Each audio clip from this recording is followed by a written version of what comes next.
तो last episode में हम लोगों ने देखा था कि लुवो ज़ेंग एक स्पिरिचुअल वर्ल्ड में आ जाता है जहाँ पे एक बहुत ही बड़ा बीस्ट होता है, जिसे देखते ही लुवो ज़ेंग कहता है क्या ये है हेवन पनिशमेंट बीस्ट, मगर ये मेरे सी ऑफ कॉन्शियसनेस में क्या कर रहा है। वो बीस्ट उसके सामने आकर बहुत ही जोर से धाड़ता है और गुस्से में उसके ऊपर अपना पैर रख देता है, जिसके बाद हम देखते हैं कि लुवो ज़ेंग उसके नीचे अपने आप को बचाने की कोशिश कर रहा होता है, मगर वो बीस्ट बहुत ही ज्यादा पावरफुल था, जिसकी वजह से लुवो ज़ेंग घुटनों पे आ जाता है। मगर वो हार नहीं मानता और कहता है कि ये मेरा सी ऑफ कॉन्शियसनेस है, तुम होते कौन हो यहाँ पे मुझे पुश करने वाले। ये कहते ही हम देखते हैं कि अज़ूरा ड्रैगन की पावर एक्टिवेट हो जाती है, जिसके बाद हमें अज़ूरा ड्रैगन को वहां पे आते हुए दिखाया जाता है। उसका साइज वाकई में बहुत बड़ा था, वो आसमान से बादलों के बीच में से ही नीचे आ जाता है, जिसके बाद हमें उसका रियल साइज दिखाया जाता है जो कि उस बीस्ट से भी कई गुना ज्यादा बड़ा था। और वो उस बीस्ट को अपने मुंह में दबाकर वहां से घसीटते हुए सीधा ऊपर आसमान की तरफ ले जाता है।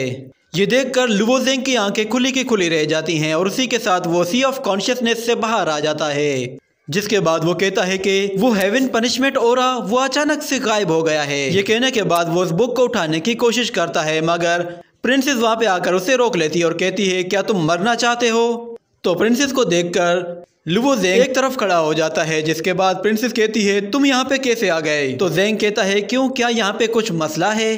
तो प्रिंसेस उसे बताती है कि ये एक डिवाइन डीमन फिस्ट है, ये एक तरह की सेंट ग्रेट टेक्निक है, इसे अचीव करने के लिए हमारी फिजिक्स भी डीमंस की तरह की होनी चाहिए और आज तक क्लियर स्काई सेक्ट में कोई भी बंदा इसे नहीं सीख पाया क्योंकि ये एक डीमन स्किल है। तो लुवो ज़ेंग कहता है कि कुछ भी हो मेरी फिजिक्स भी डीमंस की तरह है, आप मेरी फिजिक्स को डीमंस की तरह कंपेयर कर सकती हैं और आप चाहें तो मैं इस बुक को एक बार ट्राई करके देख सकता हूँ। तो प्रिंसेस उससे कहती है कि तुम अच्छी तरह जानते हो कि तुम इसे प्रैक्टिस करोगे तो इससे तुम्हारी मौत हो सकती है और फिर भी तुम कहते हो कि तुम इसे ट्राई करना चाहते हो। तो ज़ेंग कहता है कि प्लीज़ मुझे आपकी परमिशन चाहिए। तो प्रिंसेस समझ जाती है कि ये नहीं मानने वाला, जिसके बाद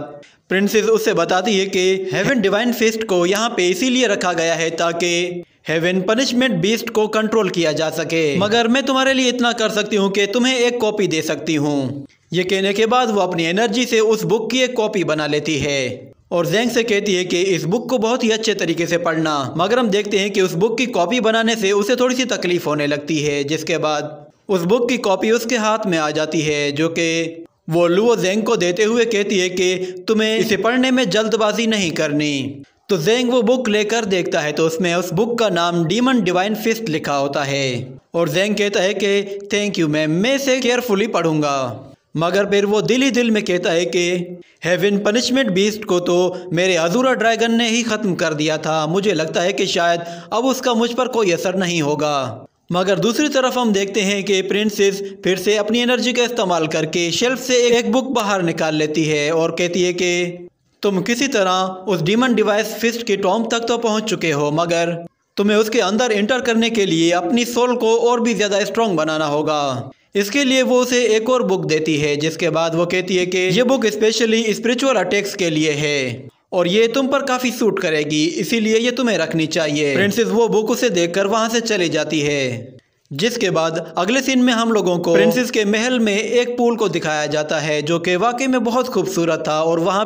फिर वहां पे हमें प्रिंसेस को आते हुए दिखाया जाता है, जिसके बाद प्रिंसेस आते हुए कहती है कि जब से मेरे फादर गायब हुए हैं हर कोई उस सीक्रेट पावर को हासिल करने की कोशिश कर रहा है, मगर मुझे पूरा यकीन है कि लुवो ज़ेंग वो एक बहुत ही अच्छा इंसान है और वो इसे हासिल कर सकता है। ये कहने के साथ ही वो अपने बालों से पिन निकालती है, जिसके बाद वो अपने कपड़े उतारकर पूल में पानी का टेम्परेचर चेक करके पानी में उतर जाती है और थोड़ी दूर आगे जाकर वो अपने हाथों से फॉग क्रिएट करती है ताकि हम और आप उसे ना देख सकें। जिसके बाद वो वहीं पे एक जगह बैठ जाती है और अपनी आंखें बंद करती है तो उसे नींद आ जाती है, जिसके बाद वो ख्वाब में देखती है कि वो एक महल के अंदर है और उसका भाई भी उसके साथ है और वो बहुत ज़्यादा डरा हुआ है। उससे कहता है कि प्लीज़ मुझे बचा लीजिए।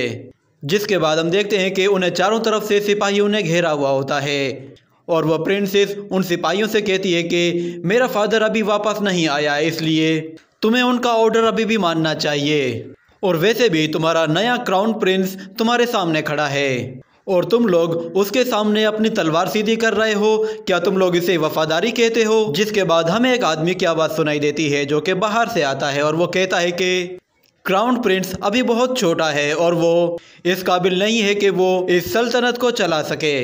और ना ही वो इतना ज़्यादा बहादुर है कि बाकी सब लोग उस पर ट्रस्ट करें। वो अभी एक छोटा सा बच्चा है, उसे बस एक ही चीज़ आती है और वो है पूरा दिन खेलते रहना। हम लोग इस वक्त कोर्ट के ऑर्डर को इग्नोर नहीं कर सकते क्योंकि डीमन इस वक्त हमारे दरवाजे पे खड़े हैं और इस वक्त आप चाहती हैं कि हम लोग इस छोटे बच्चे के लिए कोर्ट के ऑर्डर का इंतज़ार करें। मुझे लगता है कि अभी ये बिल्कुल सही वक्त है, हमें अपना कैंडिडेट चुन लेना चाहिए। ये सुनकर प्रिंसेस को हैरानी होती है, जिसके बाद वो बंदा अपनी सोट बाहर निकाल लेता है, जिसे देखकर प्रिंसेस का भाई डर जाता है और उसके हाथ से ग्रीन ड्रैगन बॉक्स नीचे गिर जाता है। जिसके बाद वो बंदा अपनी तलवार उसकी तरफ सीधी करता है तो प्रिंसेस को गुस्सा आ जाता है और वो कहती है कि तुम सब धोखेबाज और गद्दार हो। ये कहते ही वो अपनी पावर से उन सबको वहां से उड़ा देती है और इसी के साथ ये एपिसोड यहीं ख़त्म हो जाता है।